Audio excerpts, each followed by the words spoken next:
السلام علیکم ورحمۃ اللہ وبرکاتہ۔ اللہ رب محمد صلی اللہ علیہ وسلم، نحن عباد محمد صلی اللہ علیہ وسلم، صلی اللہ تعالی علیہ وسلم۔ پیارے دوستو، آج میرا ٹاپک ہے ساس بہو کا جھگڑا۔ ہمارے ہندوستانی سماج میں یہ بہت قابل افسوس اور دردناک معرکہ جاری ہے کہ تقریباً ہر گھر میں صدیوں سے ساس بہو کی لڑائی کا معرکہ ہے۔ دنیا کی بڑی بڑی لڑائیوں، یہاں تک کہ عالمی جنگوں کا خاتمہ ہو گیا۔ کس قدر تعجب اور حیرت کی بات ہے کہ ماں کتنے لاڈ اور پیار سے اپنے بیٹوں کو پالتی ہے، اور جب لڑکے جوان ہو جاتے ہیں تو لڑکوں کی ماں اپنے بیٹوں کی شادی اور ان کا چہرہ دیکھنے کے لیے سب سے زیادہ بے چین اور بے قرار رہتی ہے، اور گھر گھر کا چکر لگا کر اپنے بیٹوں کی دلہن تلاش کرتی پھرتی ہے، یہاں تک کہ بڑے پیار اور چاہ سے بیٹی کی شادی رچاتی اور اپنے بیٹے کی شادی کا چہرہ دیکھ کر پھولے نہیں سماتی۔ مگر جب غریب دلہن اپنا میکہ چھوڑ کر اپنے ماں باپ، بھائی بہن، رشتہ ناتا والوں سے جدا ہو کر اپنی سسرال میں قدم رکھتی ہے تو ایک دم ساس اپنی بہو کی حریف بن کر اپنی بہو سے لڑنے لگتی ہے، اور ساس بہو کی جنگ شروع ہو جاتی ہے، اور بیچارہ شوہر ماں اور بیوی کی لڑائی کی چکی کے دو پارٹوں کے درمیان کچلنے اور پسنے لگتا ہے۔ غریب شوہر ایک طرف ماں کے احسانوں کے بوجھ سے دبا ہوا ہے، دوسری طرف بیوی کی محبت میں جکڑا ہوا۔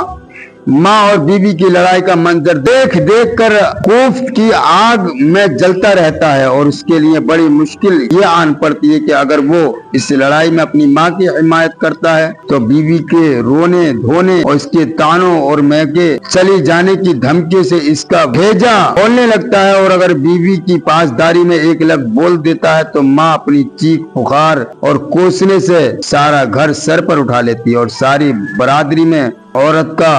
مرید زن پرست بیوی کا غلام کہلانے لگتا ہے، اور ایسے گرم گرم اور دل خراش تانے سنتا ہے کہ رنج و غم سے اس کے سینے میں دل پھٹنے لگتا ہے۔ اس میں شک نہیں کہ ساس بہو کی لڑائی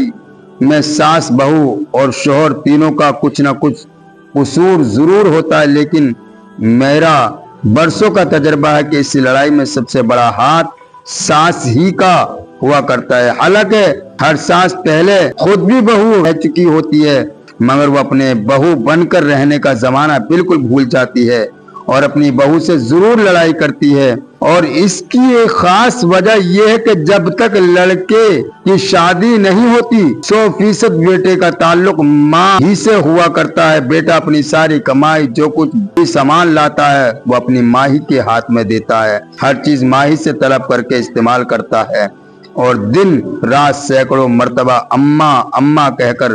بات بات میں ماں کو پکارتا ہے۔ اس سے ماں کا کلیجہ خوشی سے پھول کر سوکھ بھر کا ہو جاتا ہے، اور ماں اس خیال میں مگن رہتی ہے کہ میں گھر کی مالکن ہوں اور میرا بیٹا میرا فرما بردار بیٹا ہے۔ لیکن شادی کے بعد جب بیٹے کی محبت بیوی کی طرف رخ کر لیتی ہے اور بیٹا کچھ نہ کچھ اپنی بیوی کو دینے اور کچھ نہ کچھ اس سے مانگ کر لینے لگتا ہے تو ماں کو فطری طور پر ایک بہت ہی بڑا جھٹکا لگتا ہے کہ میرا بیٹا، میں نے اس کو پال پروس کر بڑا کیا اور اب یہ مجھ کو نظر انداز کر کے اپنی بیوی کے قبضے میں چلا گیا۔ اماں پکارنے کے بجائے بیگم بیگم پکارتا ہے۔ اپنی کمائی مجھے دیتا تھا، اب بیوی کے ہاتھ سے ہر چیز لیا دیا کرتا ہے، اب میں گھر کی مالکن نہیں رہی۔ اس خیال سے ماں پر ایک جھلجھلاہٹ سوار ہو جاتی ہے، اور وہ بہو کو جذبہ حسد میں اپنی حریف اور مد مقابل بنا کر اس سے لڑائی جھگڑا کرنے لگتی ہے، اور بہو میں طرح طرح کے عیب نکالنے لگتی ہے، اور ہر قسم قسم کے تانے اور کوسنے دینا شروع کر دیتی ہے، اور بہو کو بھی پہلے تو نفرت کی میں آنے لگتی ہے، اور پھر معاملہ بڑھتے بڑھتے دونوں طرف سے